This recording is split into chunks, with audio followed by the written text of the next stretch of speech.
মানুষ ভোট দিতে না পারার কারণে গণ অভ্যুত্থানের প্রেক্ষাপট তৈরি হয়েছিল। 2014 থেকে 24 এর নির্বাচনে মানুষ যদি ভোট দিতে পারত তাহলে 5 আগস্টের গণ অভ্যুত্থান ঘটত না। মঙ্গলবার সকালে নোয়াখালীর সুবর্ণচর উপজেলার পরিষদ মাঠে আয়োজিত একটি অনুষ্ঠানে এসব কথা বলেন ছাত্রদলের সাধারণ সম্পাদক নাসির উদ্দিন নাসির।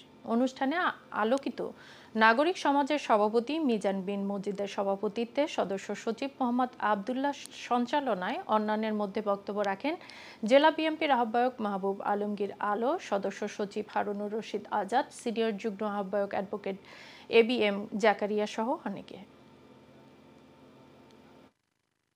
বাংলাদেশের যে একটি সাধারণ নির্বাচন হবে, যেখানে সাধারণ মানুষ অত্যন্ত অপেক্ষা করছে যে কখন সাধারণ নির্বাচন হবে, সেই সাধারণ নির্বাচনকে বিলম্ব করার জন্য এই সকল বক্তব্য, প্রোপাগান্ডা, বিভাজনের রাজনীতি চলছে, যেগুলো অতীতে আওয়ামী লীগ করেছে। আমরা এরকম রাজনীতি চাই না।